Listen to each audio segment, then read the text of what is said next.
Yo, so in this video, I'm gonna be showing you how to make an omelet. A lot of people tell me that they make terrible omelets at home, so I'm gonna show you how to make not so terrible omelets.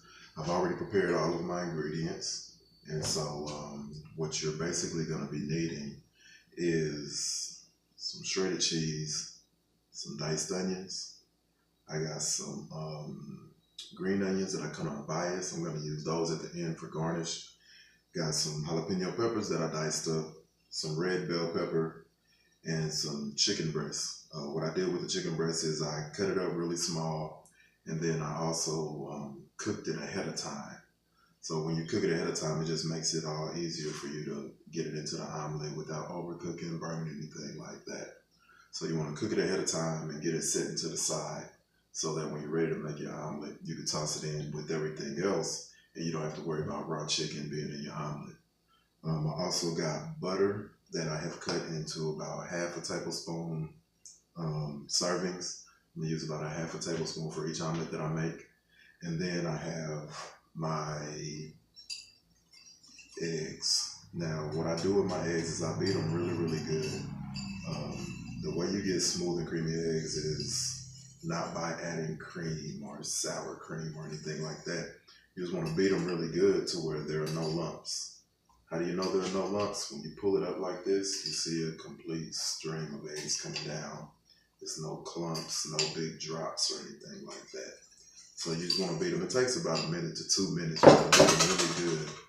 And so once you do that, that's how you know they're really good, they're really creamy, and they're gonna cook up really light and fluffy for you. All right, let's cook.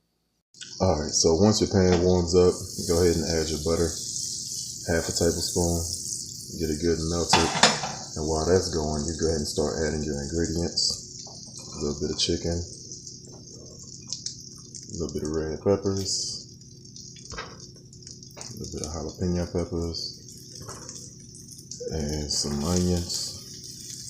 I like to season my ingredients instead of seasoning my eggs, so I'll drop a little salt in there right now.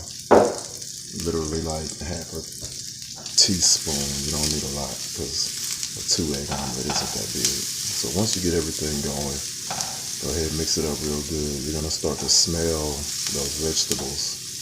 Smell really fragrant and delicious. Then you add your eggs. All right, once you add your eggs, you want to keep them moving. And the reason I keep them moving is because they cook a little faster. I get my ingredients mixed in really well, and it's really fluffy. If you keep the eggs moving while they cook, they stay really fluffy. And that's what you want. So then once they cook and the bottom gets cooked pretty well, you may have to add a little more oil if it's not moving just yet. I try not to use too much oil, so of course, even though it's a non-stick pan, my stuff just ain't gonna slide all over the place like I would like it to. So I'm gonna let it cook for a tiny bit longer while I get a little more oil or butter. And I'm gonna drop it in there and let it get right underneath. And when it gets underneath, that's going to allow me to move it better. All right, so now that it's moving, you can flip it with your spatula. I prefer to do it this way. Yeah, sometimes it don't come out perfect, especially when you try not to hit a camera. All right, so you get that going. Drop your cheese right in the middle.